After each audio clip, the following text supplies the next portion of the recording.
Survival against all odds, how a widowed pioneer found unexpected allies in the southwest.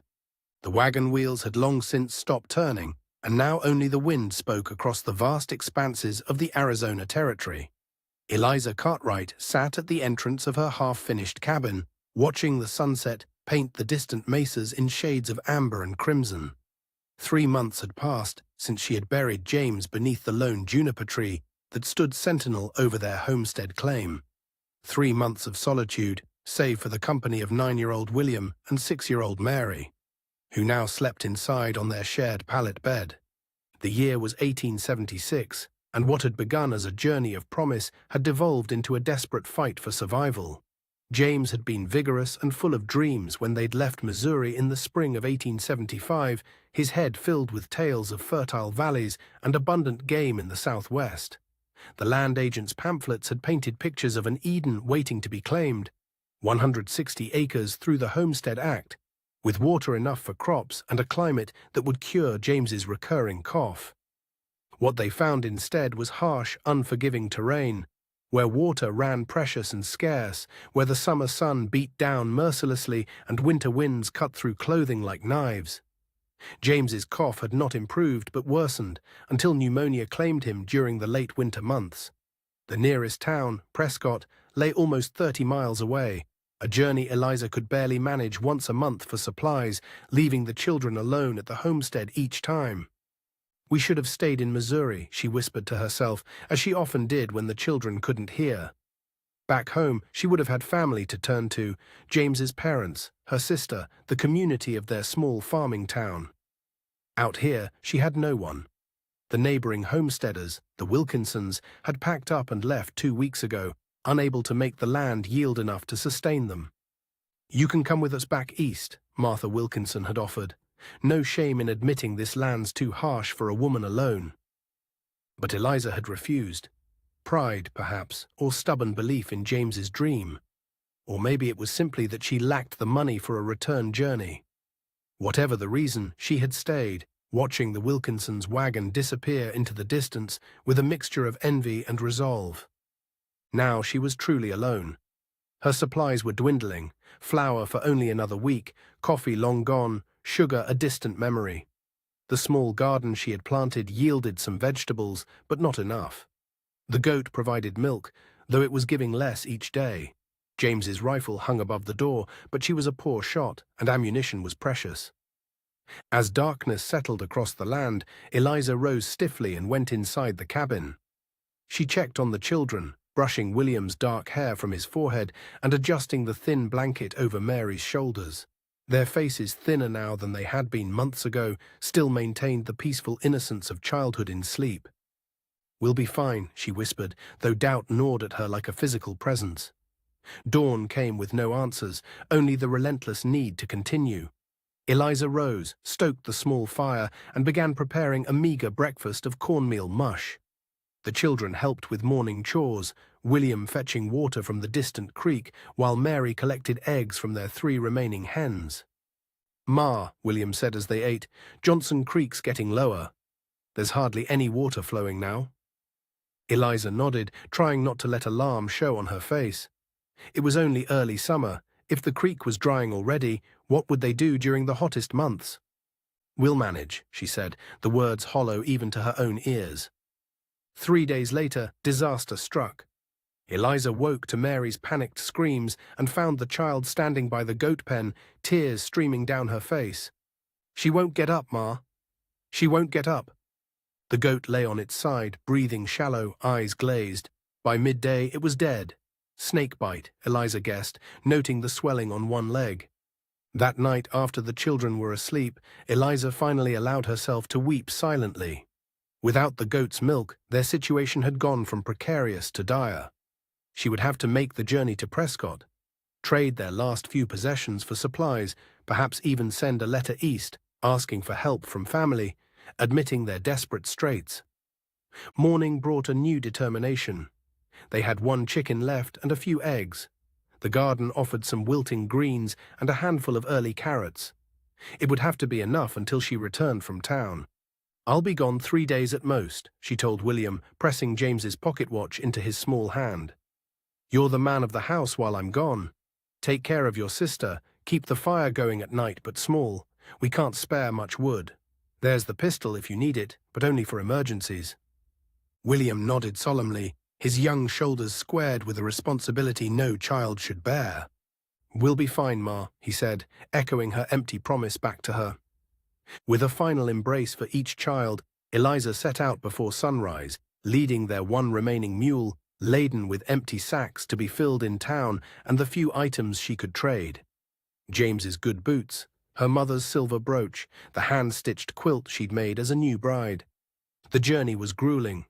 Summer heat baked the trail, and Eliza rationed her water carefully, knowing the few springs along the way might have dried. By the second day, exhaustion dragged at her limbs like weights, and hunger had become a constant companion. The mule, underfed for weeks, moved slowly despite her urgings. She made camp as the sun set, settling beneath a rocky overhang that offered minimal shelter.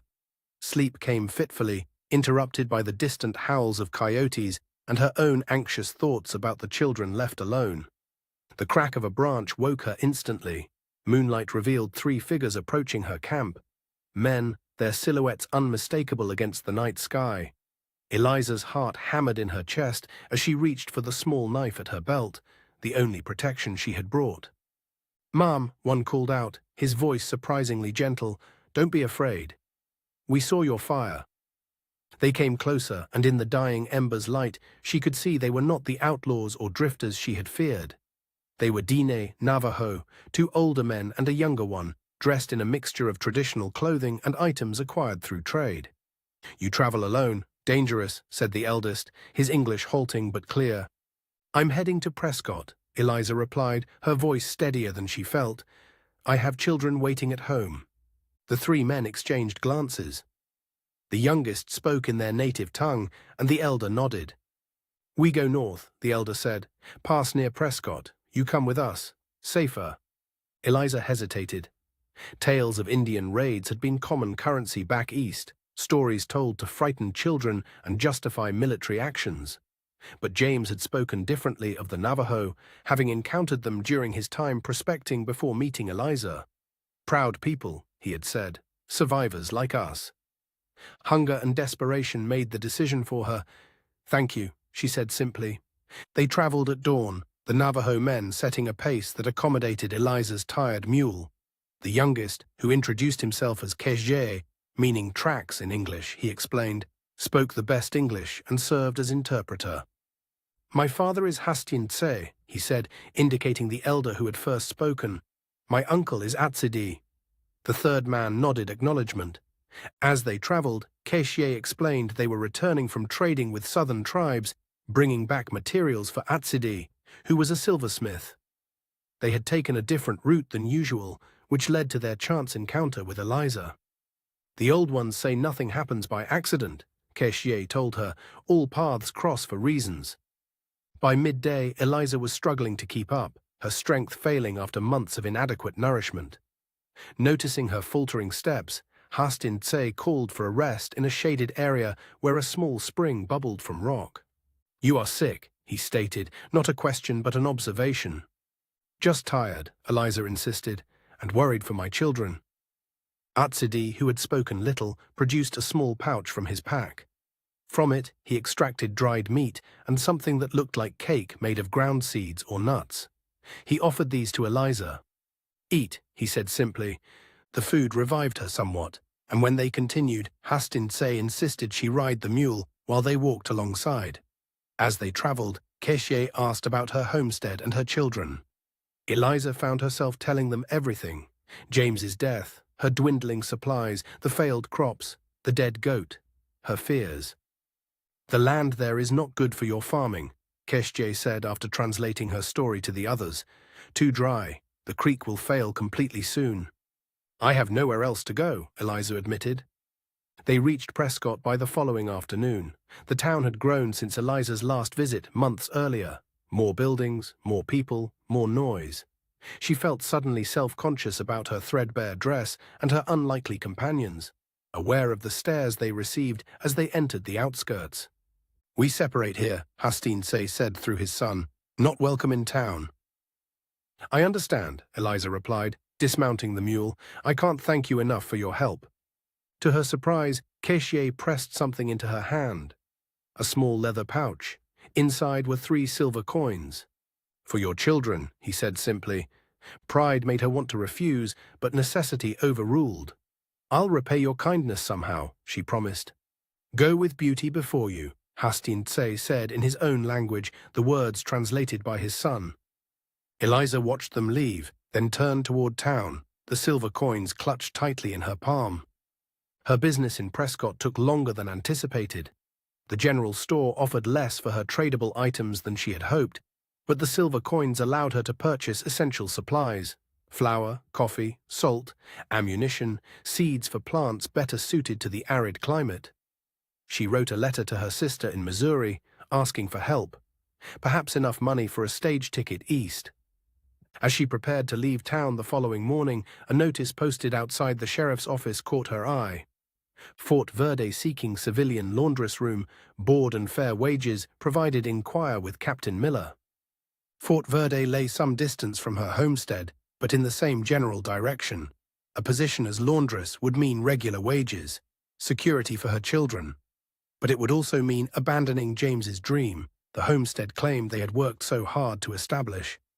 Torn, Eliza found herself outside the sheriff's office, weighing options that all seemed to contain equal measures of hope and defeat. "Mrs. Cartwright." Eliza turned to find Martha Wilkinson's husband, Thomas, looking at her with surprise. "I thought you'd left with your family," she said. "Came back for supplies," he explained. "Martha and the children are staying with her cousin in California. I'm returning to Missouri to sell our property there before joining them." He hesitated. "We passed your place on our way out. Saw your children. The boy said you'd gone to town." "William and Mary," Eliza said, suddenly struck by how long she'd been away. "I need to get back to them." Thomas shifted uncomfortably. "Mrs. Cartwright, Eliza, I don't like to meddle, but that land won't support you through winter. James was a good man, but he chose poorly. That whole area is drying up." "I know," she admitted, "but I have nowhere else to go." Thomas hesitated. "Martha would have my hide if I didn't offer. Come with me to California. Her cousin has a large property, needs help with housekeeping. It would be a roof over your head, food for your children." The offer was tempting: security, community, a fresh start. But California was unknown territory, and Thomas Wilkinson, while neighborly, was still essentially a stranger. "I need to think," she said finally, "and I need to get back to my children." The return journey was harder than the outward trip. The mule, now laden with supplies, moved even more slowly, and Eliza's thoughts weighed as heavily as her packs. Fort Verde or California? Abandon the homestead or persist against mounting odds? Every option required sacrificing something: pride, independence, James's memory. 2 days into her return journey, the decision was abruptly taken from her hands. Dark clouds gathered on the horizon with alarming speed, and the distant rumble of thunder signaled a summer storm of the kind she had learned to fear. Flash floods could transform dry creek beds into deadly torrents within minutes. Eliza urged the mule faster, seeking higher ground, but the animal was exhausted. Rain began falling in sheets, and within moments the trail became slick mud. Then, with a crack that seemed to split the sky, lightning struck a tree not 50 yards ahead. The mule bucked in terror, throwing Eliza and the supplies before bolting away. Pain shot through her ankle as she tried to stand. Sprained or broken, she couldn't tell, but she couldn't walk. The supplies lay scattered, quickly being soaked by the downpour. Night would fall soon, and she was still miles from home. As darkness and rain enveloped her, Eliza thought of William and Mary waiting, their food nearly gone. She thought of James beneath his juniper tree. She dragged herself to the marginal shelter of a rock outcropping and tried to salvage what supplies she could reach. "Please," she whispered, a prayer to whatever force might be listening, "help me reach my children." Morning broke with lingering clouds, but no rain. Eliza had spent a miserable night, her ankle swollen, her clothing damp despite the makeshift shelter. She fashioned a crude crutch from a broken branch, but could manage only a painful hobble. At this rate, the journey home would take days. Then came the sound of hooves. Around the bend in the trail appeared 3 riders, Hastin Tse, Atsidi, and Keshje, mounted on sturdy ponies. "We find your animal," Keshje said, dismounting. "Then we find you." They had caught the runaway mule and, realizing it was Eliza's, had backtracked along the trail until they found her. Hastin Tse examined her ankle with gentle hands. "Break," he pronounced, looking to his son to translate more complex thoughts. "Need medicine. Rest." "I need to get home to my children," Eliza insisted. A swift conversation in Navajo followed, then Keshye turned to her. "My father says your children will not survive alone. The water is gone from your creek. No rain for many days." Fear clutched at Eliza's heart. "Take me to them, please." "We will take you," Keshye assured her, "but first we go to our hogan. Medicine for your leg. Send runners for your children." She had no choice but to agree. Atsidi helped her onto his horse, then mounted behind her, and they set off at a pace that made her grit her teeth against the pain in her ankle. The Navajo settlement was nothing like she had imagined. Multiple hogans, sturdy structures of logs and earth, stood in a sheltered valley she never would have found on her own. Women worked at outdoor looms, creating intricate rugs. Children played under the watchful eyes of elders. Sheep grazed on sparse but adequate vegetation. They brought her to Hastin Tse's hogan, where his wife, Keshje's mother, waited. The woman, whose name was Azzomo Nabahi, walking woman, immediately took charge, directing Eliza to lie down while she prepared a poultice for the injured ankle. "Your children come soon," Keshye assured her. "My cousins have gone for them." Despite her worry, exhaustion claimed Eliza, and she fell into deep sleep beneath woven blankets in the dim, smoke-scented interior of the hogan. She woke to Mary's voice. "Ma! Ma, wake up!" Eliza opened her eyes to find her daughter's face inches from her own, William standing just behind, both children looking tired but unharmed. "You're safe," she breathed, gathering them close. Later, as Eliza sat outside the hogan with her children beside her, watching the sunset paint the landscape in the same amber and crimson she had observed from her own homestead days earlier, Hastin Tse approached with Keshye. "Your home is no good," the elder said through his son. "No water. Bad place for planting. Your man did not know the land." Eliza nodded, accepting the truth she had been avoiding for months. "I don't know what to do now," she admitted.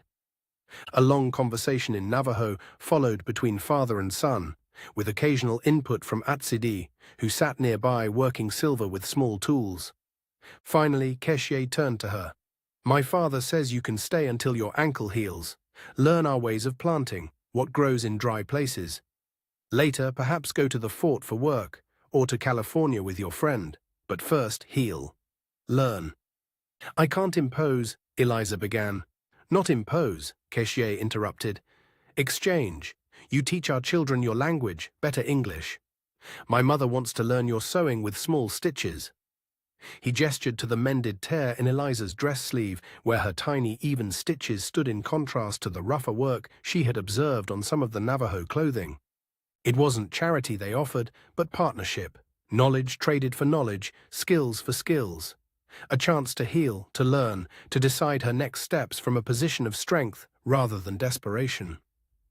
"Thank you," she said simply, the words inadequate for the gratitude she felt. In the weeks that followed, Eliza's ankle healed slowly. True to their agreement, she began teaching English to the Navajo children, who approached the lessons with curiosity and quick minds.